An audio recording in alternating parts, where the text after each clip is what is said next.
Every weekend, it's the Moore of Pittsburgh. Chris Moore. The Chris Moore Show. News Radio 1020, KDKA. Well, welcome back. In the second hour of our program, please welcome historian and economist Dr. Webster Tarpley. Dr. Tarpley, welcome back. How are you, sir? Thank you so much. Delighted to be with you. All right, I want to start. There's a lot I want to cover with you, but I want to start with Ukraine. Some articles I've read on your tarpley.net website say that most of this propaganda that comes from NATO and others about President Putin being the aggressor in this campaign in the Ukraine really doesn't stem necessarily from whether he was an aggressor or not, but from the kinds of things that NATO and the United States and London have been doing. You say the main cause of the current conflict is the insistence by Washington and London on organizing a coup d'etat in Russia's largest and most strategically sensitive area. Could you outline what you mean, sir? Yes. Well, people may be aware that over the last decade, maybe a little bit more, the United States has repeatedly organized what are called color revolutions in different countries around the world. And these are essentially a form of coup d'etat or putsch, which is disguised and camouflaged by having a bunch of gullible young people out there in the public square demanding all the good things, freedom, democracy, and all the rest. And then the CIA has essentially organized either the generals or other political forces inside the target country to overthrow the government. And that's pretty much what the Arab Spring was, right? Tunisia and Egypt and Libya and Syria.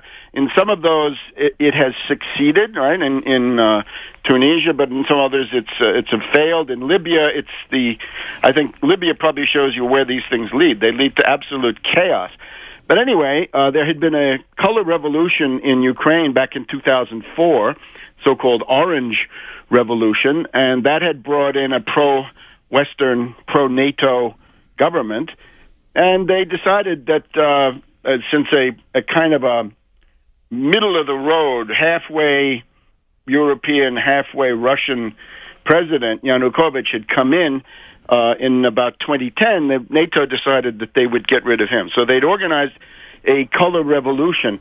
The difficulty is that this time they didn't have the golden youth so much. They had actual Nazis and fascists. And I have to point to this problem with Ukraine, that when Hitler attacked the Soviet Union in June of 1941, when he got to Kiev, he was greeted with, when he got even before Kiev, he got to a place called Lvov. You have to look at the map, right? It's in the western part of Ukraine. It's close to Poland. And this has been a hotbed of pro-Nazi and pro-fascist thinking for a very long time. And when Hitler got there, the Wehrmacht, they found a guy called Stefan Bandera who tried to show the Germans what a good guy he was by killing a bunch of Jews, killing a bunch of Poles, and killing a bunch of Russians. So it started with a massacre, and that tradition, unfortunately, has remained. So when you saw the television coverage of what was happening in Kiev last autumn, last winter, and then up until February 21st, the people that were in that Maidan Square demanding that they join the European Union, a lot of them were actual neo-Nazis and neo-fascists. Some of them were in a group called the Svoboda Party. They want territory back from Poland. They want Ukraine to have nuclear weapons. Some of them were in the Fatherland Party. This woman, Yulia Tymoshenko, she's the one person people might know, the blonde with the pigtails. Mm-hmm. She says that she wants to kill pro-Russian people in eastern Ukraine with nuclear weapons. Well, in fact, they've killed people. They've herded them into place and set them on fire. And there have been photos with them waving Nazi insignia and the rest, but U.S. media hasn't really promoted that much. They've told the U.S. line. Why do you think that's the case? Well, because they're the State Department and the CIA and the National Endowment for Democracy and certain parts of the U.S. Agency for International Development and Freedom House and the Albert Einstein Institute in Cambridge, Massachusetts are the backers and the architects, the engineers, right? The directors of this color revolution, I guess, except now the color revolution is not orange anymore. It's black or brown, right? The typical fascist colors. Like the brown shirts. Yeah, brown shirts of Hitler and black shirts of Mussolini. So this is what they are. So you look at the government, the current government in Kiev is chock full of Nazi sympathizers, fascist sympathizers. The people at the top in business suits are from the International Monetary Fund and the central banks. But the irony is that they're readying a killer austerity package. For example, doubling the price of natural gas used for cooking and for heating in a place that gets very cold in the winter because you're practically in the steppes. They want to have a situation where foreign interests can come in and steal some of the best farmland in the world, is the so-called Black Earth region of Ukraine. Then there's a huge complex of coal and iron and steel, the Donetsk, Donbass, and the Kryvyi Rog mining area. That was one of the main industrial areas of the old Soviet Union. There's a huge hydroelectric dam at Dnipropetrovsk on the Don River, and there's also a deal where Chevron apparently is going to get the entire gas distribution system given to them for nothing. So the place is going to be looted. I mean, it's just they're going to rob them blind. But that is what the International Monetary Fund has demanded, right? They call that privatization. Now, you look at all this from the Russian point of view. There was certainly a coup d'etat, no other way to put it, on February 21st and February 22nd. And it was assisted by the ambassadors of Poland, of France, and of Germany. They came in and ran cover for the people who were going to have the coup. The old president, Yanukovych, who was, pretty much par for the course, corrupt, whatever you want, but the elected president. No doubt about that either. They got him to sign this thing, and then within hours, the fascists were marching on the presidential palace, and the police ran away. Then Yanukovych ran away. According to the State Department now, if you're a president and you have to form a government in exile, then you're no longer the president. Whether you elected or not, huh? Well, yeah, this guy, he ran, but then they illegally installed a new group, which is what you see. Turchinov, the president, and Yatsenyuk, the bald guy with the glasses, is the prime minister. They're both more or less stooges of the bankers, right? They're somewhat more restrained. So that's then the government. First thing they do is they say, we're banning the use of Russian. Well, in Kiev, in Odessa, and in the whole eastern and southern quadrants of Ukraine, Russian is the main language. Much of this area was an integral part of Russia. Much of it had never been part of Ukraine until the 1950s, right? Khrushchev somehow transferred some areas in there to try to make the Ukrainians feel better about themselves and about what was going on in Moscow. From the Russian point of view, though, this is a terrible threat. I just want to point to three things about Russia and see if you can see, if you don't agree with what I'm saying out there, try to give it the other guy's point of view, right?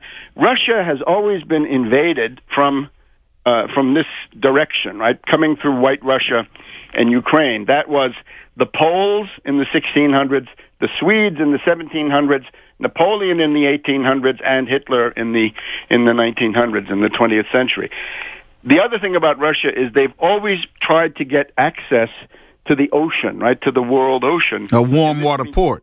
The warm water port and an ice-free port. And Odessa is that, Sevastopol is that. The Crimea is a very warm area. It's a resort. It's a very nice climate, and there are ports there that don't freeze over.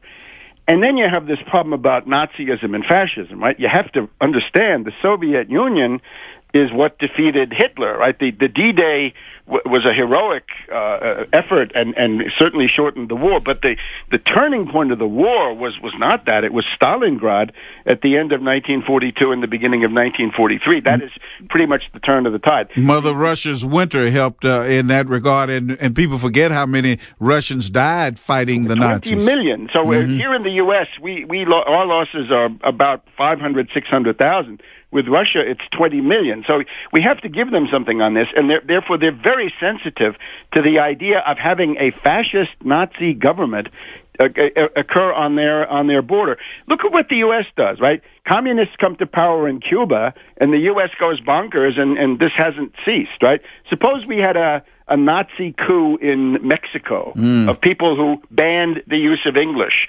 and made threats, right? They want territory back and so forth. You'd see. They wanted Texas and California back. Right? We'd be in an uproar, wouldn't we? There was a stunt about that by the British. Dr. Tarpley, let me interrupt you because I'm late for a break. I need to put these commercials in, and we'll get right back with you and hold that thought. Okay. Would you please, sir? Sure. All right. KDKA Radio News Time, 5:22. Dr. Webster Tarpley is our guest. Dr. Tarpley, given some of the border disputes that might erupt there, what kind of internecine warfare might we see in this area if NATO succeeds in separating Russia and the Crimea and the Ukraine and all the rest?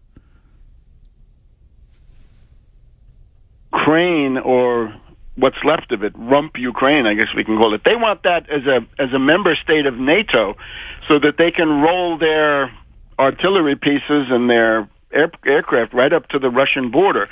And you have to understand, this is really a very foolish thing to do. My thesis is that Putin is somebody who felt he had his back to the wall. 25 years ago, when we had German reunification, there was a pledge by the German government that they would not even let more NATO forces go into the old territory of East Germany, right? The area around Berlin and Leipzig and Dresden, right? And the German government says that they never have. In other words, there are no U.S.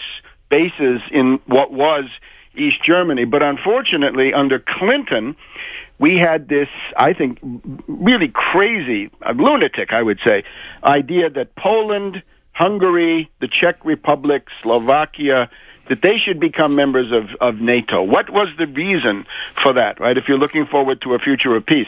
Then under Bush, it went even further, and we had these small countries, the so-called Baltic states, Latvia, Lithuania, Estonia, that they were brought into NATO, and also Romania, and also Bulgaria. And you have to think what this means. Does an American want to fight and die for the freedom of Estonia or Latvia? And when you look into the politics of these little countries, you will see that hatred of Russia, right, Russophobia, anti-Russian racism, plays a big role in the politics, partly because there's a significant Russian minority in many of those places. And somehow these people think that they hate the Russians, okay, this is maybe understandable, but then they say, and the antidote to the Russians is to honor the history of the Nazi SS, of Hitler, and the rest of these people. And at this point, I would have to say, for an American point of view, you guys are on your own. We're not going to fight and die for Latvia, Lithuania, Estonia, or similar places. And I think that applies especially to Ukraine. It applies to Georgia. You may remember that tin pot dictator Saakashvili,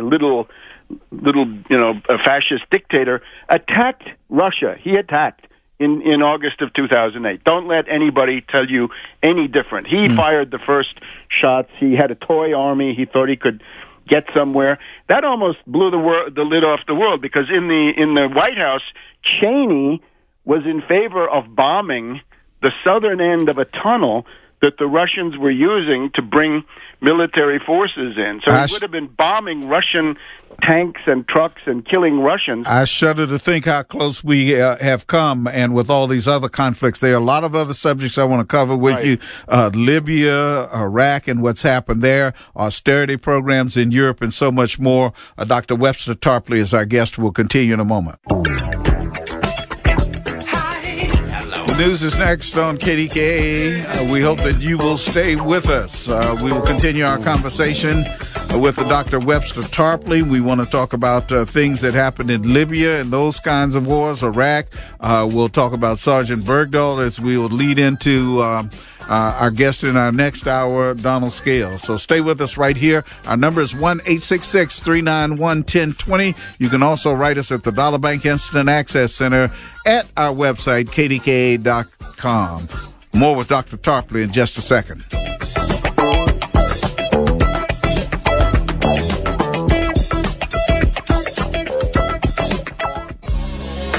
KDK Radio News Time, 5:32. Dr. Webster Tarpley is our guest as we continue to talk to him about a number of issues. Dr. Tarpley from the Dollar Bank Instant Access Center, we have this comment from Bryce. Would I be right in thinking that Hillary Clinton's State Department sponsored the color revolution in the Ukraine? If so, does this reflect on her presidential bid? Signed, Bryce.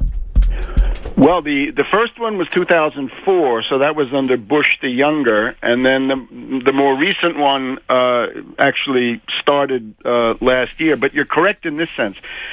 Victoria Nuland, this foul-mouthed lady there in the State Department, if I can say lady, she is the one who tried to dictate and successfully dictated who would be president and who would be prime minister. Who is her husband?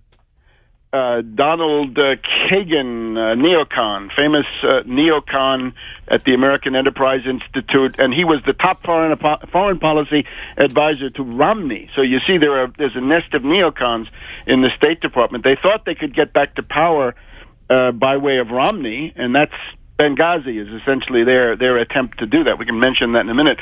But Nuland also added that the U.S. had spent $5 billion on what she called democratic development. I would say funding fascism in Ukraine, and that $5 billion. You could fund Head Start. You could fund a lot of food stamps for $5 billion, and we're told we can't afford that. But there are some fascists in Kiev and Lvov who are riding high with our money, and then they want us to come in and bail them out. Notice, by the way, nobody wants to die for Ukraine, at least in very small numbers, right? With Crimea, and from weeks and weeks and weeks, nobody was offering themselves up, to do battle, and nevertheless they're all complaining about the U.S. Right? Why isn't the U.S. helping us? Well, what are you doing for yourself? But what I wanted to do though is this question of the intervention in Ukraine. There's a furor in the U.S. ruling class on both sides, because we have neocons who are always warmongers. There's nothing new about that, right? The McCain and other neocon solution to everything is always military attack. He seemed to have never seen a war he didn't like, including the one he participated in. The guy's incorrigible. Yes. He should be sent to the golf course. Or some other place. But then you've also got on the left, this is even more insidious, you've got the people who believe in the humanitarian bombing. They say responsibility to protect. If you can gin up a story, true or false, this goes back to Serbia in 1999, right? 3 months of bombing for really very little demonstrated reason, or Libya, or other cases, right? And is the situation in any of those countries any better now after we bombed them? No, and that's the thing. You look at Libya. Libya is hell on earth. Libya is absolute chaos, the collapse of civilization, the collapse of government, the return to the jungle, right? That's absolute abject horror of Libya. That's one of the reasons people in Syria are fighting as hard as they can against those terrorist rebels shipped in by Saudi Arabia and the CIA. They just said, we don't want to do that. And the same thing goes for Algeria. The reason that General Sisi is running such a tough administration there in Egypt is he says, I don't want Egypt to go the way of Libya and collapse into chaos, civil war, microstates, mini-states, warlords, gangsterism. And is there a connection? I'm sorry, I have so many questions. I hate to interrupt you when you're on a roll, but is there a connection between what happened in Libya and all those arms that Boko Haram has now and what they're doing in kidnapping girls and starting terrorism in that country? The thing about Gaddafi is he was a mercurial individual, right? He was unpredictable. But because the Arabs rejected him and the West rejected him, he developed a rather ambitious and serious African diplomacy. In other words, he was interested in these forgotten countries in the Sahara and the Sahel. And the fact that you had this huge Libyan desert subjected to law and order, right? Because it was a stern rule of Gaddafi, meant that stability came into those areas. Plus, Gaddafi also did capital improvements. He had the biggest civil engineering project in the world, was his man-made river to get the water out of the aquifers and make that available. He had all kinds of farm investments going in these countries. So you look across, you look at Mali, you look at Niger, you look at Chad, then you look further down into South Sudan, you look into northern Nigeria, as you say. The fact that Libya is no longer a factor of stability, but has become a factor of chaos, is the thing that is reaching way down into the southern tier of Africa. And the big thing, of course, was Gaddafi's arms depots, right? His arsenals have been looted by these terrorists, and that of course is what one of the things that Ambassador Stevens was doing in Benghazi, right? He was meeting with the Turkish consul because they had an airlift of weapons and fighters, terrorist rebels, crazies, jihadis, were being sent from Libya, especially the Benghazi, Tobruk, Derna area, precisely there.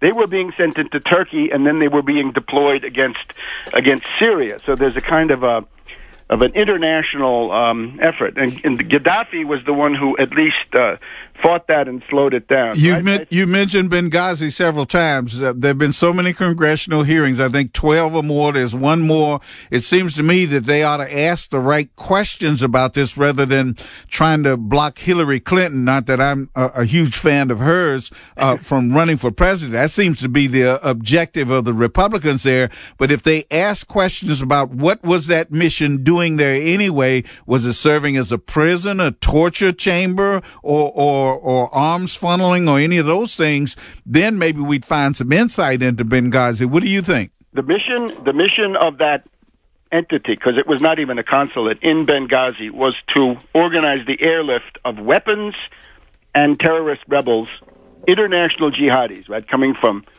Indonesia, Chechnya, Saudi Arabia, Yemen, all over the place.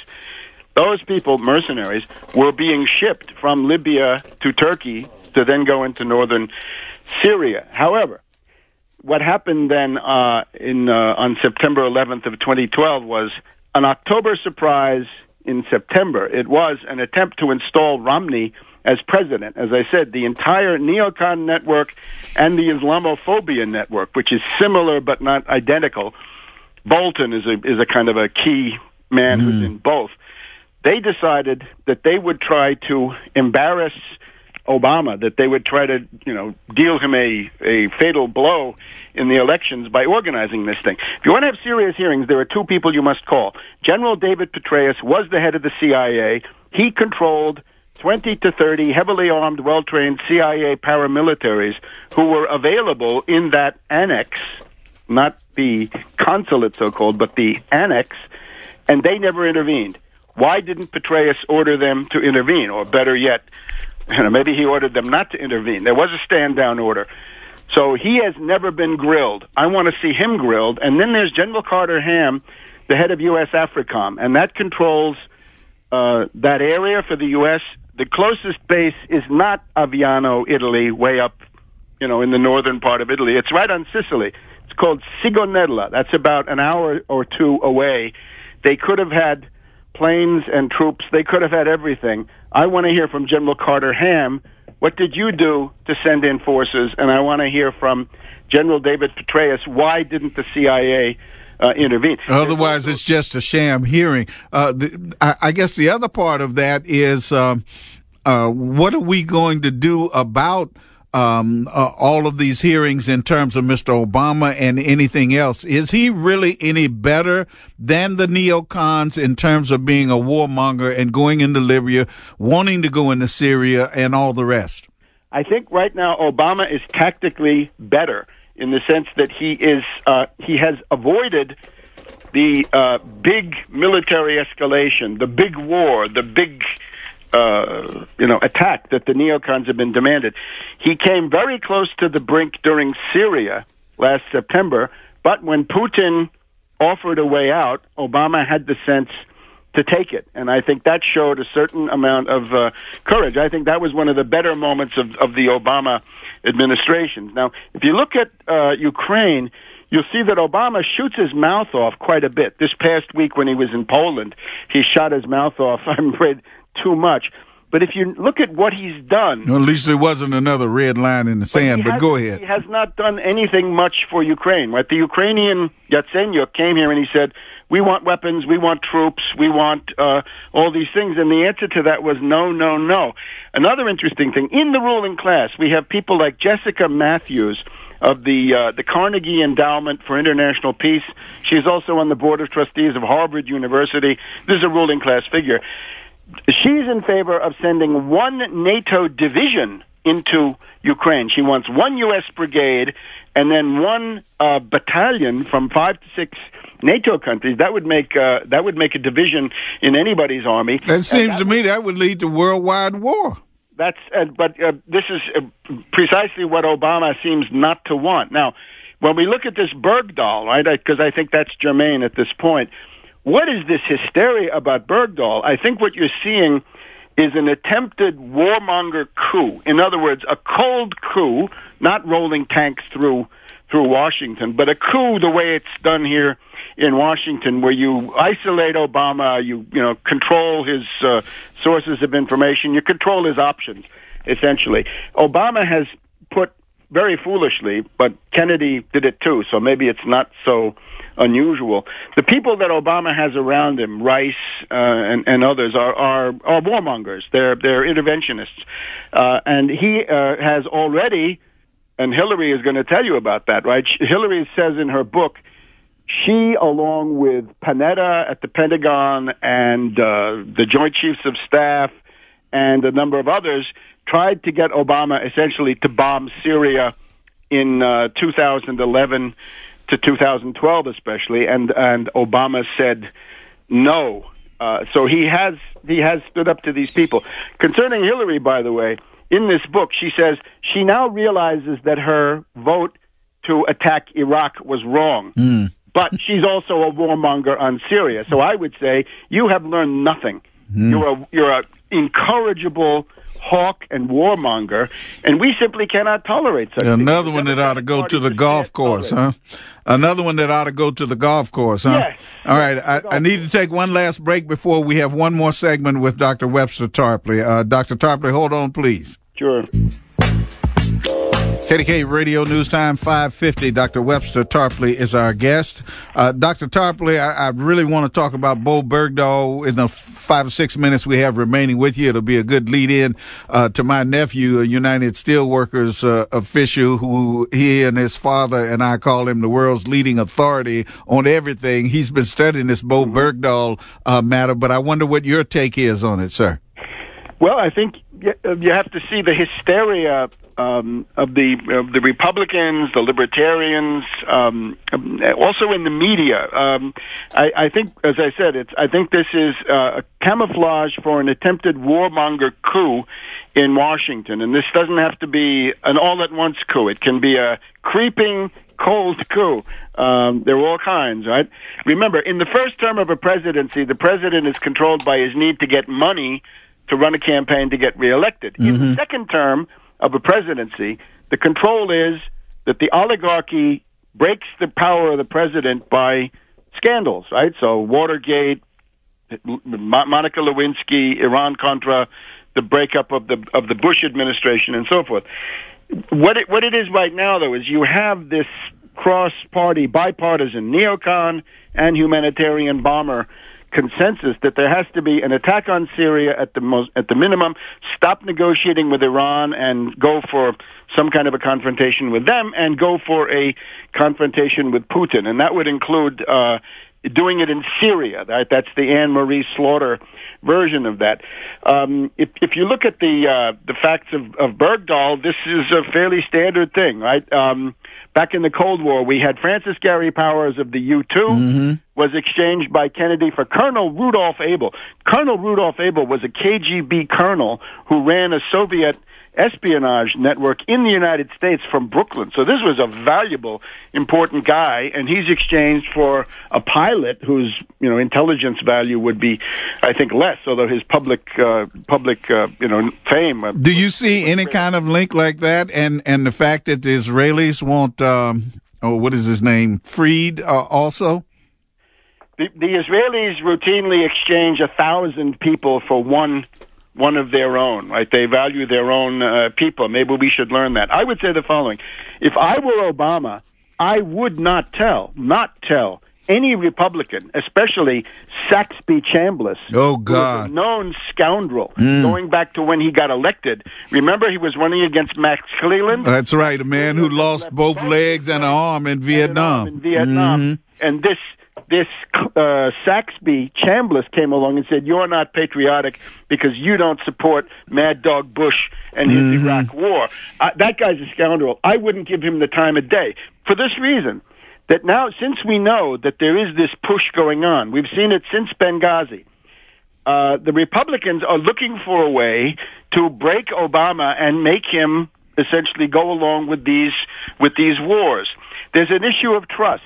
The Republicans say, hey, Obama, we don't trust you. We can't do immigration reform because we don't trust you to execute the laws. I would say, if I'm Obama, I'd say, fine, boys, I don't trust you either. I'm not telling you anything in advance because I know there's a good chance you will leak it directly to the Taliban, get the guy killed, and then turn around and try to make that a second Benghazi. That would be my reading.